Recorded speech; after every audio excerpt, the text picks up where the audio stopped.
70 años desde el sufragio femenino y me quedo con una postal, Mónica Reviglio, gracias por venir, como Hola, siempre, ¿cómo estás? a esta redacción abierta. Por favor. Esa postal, ¿no? Eva Perón, ya internada, transitando aquel proceso oncológico, con la enfermera que le llevaba la urna. Y detrás de esa imagen, cuánta lucha, cuántos sueños, cuánta pelea, ¿no? Claro, cuánta pelea que no comenzó únicamente con Eva Perón. Había comenzado a prácticamente principios del siglo anterior, cuando las mujeres no teníamos ni siquiera derechos, ningún tipo de derechos. De a poco fuimos teniendo algunos derechos civiles, pero no podíamos votar.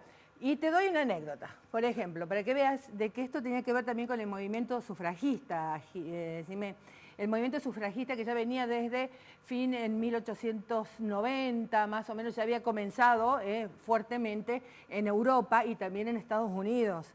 Evidentemente, acá llegó tarde, porque estamos hablando que en 1951 votamos, es decir, que no, digamos, llegó bastante tarde acá, ¿no? Pero había comenzado, ya las primeras feministas en la Argentina comenzaron con su tarea en 1910, te cuento, hubo, porque por ahí no se sabe, parece que todo hubiera sido, viste, rápido, no.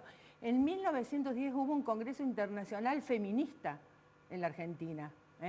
Y en ese congreso se trató fundamentalmente el tema del voto. Porque hubo en 1911 una adelantada, que era una de las mujeres que junto con Alicia Moró de Justo, por ejemplo, con Cecilia Grierson, que eran el grupo de las que habían podido estudiar en la universidad, pudo votar. ¿Vos sabías que la primera mujer que votó, y la única, fue en 1911? ¿Sabes por qué? Porque esta mujer, Julieta Lanteri, consiguió ahí como un resquicio, se dio cuenta que quienes podían votar eran todos aquellos que estaban, no decía ni hombres ni mujeres, y que estaban, que habían pagado los impuestos a término, que sabían leer y escribir, y como ellas eran universitarias, sabían leer y escribir, entonces dijo, ah sí, mira, yo pago los impuestos, sé leer y escribir y todo, me voy a presentar, porque acá no hay nada que me diga, y la tuvieron que dejar votar. Fue la única mujer en Latinoamérica que votó en 1911. Por supuesto, después le hicieron una trampa, ¿sabes cuál fue? ¿Cuál? ¿Sabes cuál fue? Le pusieron una ley para que no pudiera votar. Entonces, ¿qué? Podían votar únicamente los varones que hacían el servicio militar o las personas que hacían el servicio militar. ¿Y ese quiénes eran? Los varones. Pero siempre criterios excluyentes. No, totalmente, era hecha exclusivamente para que la mujer no votara. Pero bueno, pero el movimiento sufragista, ¿qué es lo que yo quiero decir? Para ustedes, qué sé yo, por ahí pienso, ¿no? Es fácil, o es común para una mujer decir, che, vamos a votar. No siempre fue así. No, pero es que se llevaron vidas. Quien estudia la historia de las mujeres sufragistas, tanto en Europa como en Estados Unidos, como acá, se ha llevado vidas. A Julieta Lanteri, no dice la historia, porque bueno, que la atropelló un auto, pero la mató la Sociedad Patriótica, la atropelló un auto. Entonces, y también la historia, ¿cuántos años escrita por hombres? Claro, por esa misma razón. Siempre el movimiento feminista dice, a Julieta Lanteri la mataron, porque el quien manejaba el auto era de la Sociedad Patriótica. Entonces, evidentemente, las mujeres, para llegar a donde vos tenés que hoy parece tan común ir a votar, se perdieron vidas. Porque como decía Julieta Lanteri, los derechos no se mendigan, se conquistan. Y las mujeres no nos han regalado nada. Al contrario, nos ponían palos en la rueda. Vos fíjate que siempre, bueno, empezaron en todos los países, empezaron a votar, pero era nada más, te damos permiso a votar. No vayas a querer participar en política.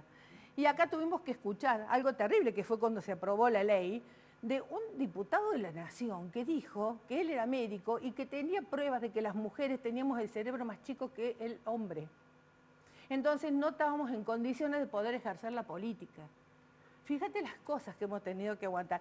Y es verdad, y cada vez si se llegó a poder tener, las mujeres tener una ley para cumplir la Constitución Nacional. Atención, porque la Constitución Nacional habla, claro, habla de hombres, habla de nosotros los representantes. Entonces las mujeres como que no estábamos incluidas ahí. Tuvimos que tener una ley para poder ejercer nuestros derechos cívicos y políticos. Y así, cada paso que damos en esta lucha, es porque realmente la vamos peleando y la vamos conquistando. Afortunadamente, creo que el siglo pasado fue el siglo de estas conquistas políticas, donde no solamente pudimos votar, sino que además pudimos participar en la política, teniendo en cuenta un hecho político muy importante que tenemos en la Argentina, que digamos, las democracias eran constantemente cortadas por los golpes militares.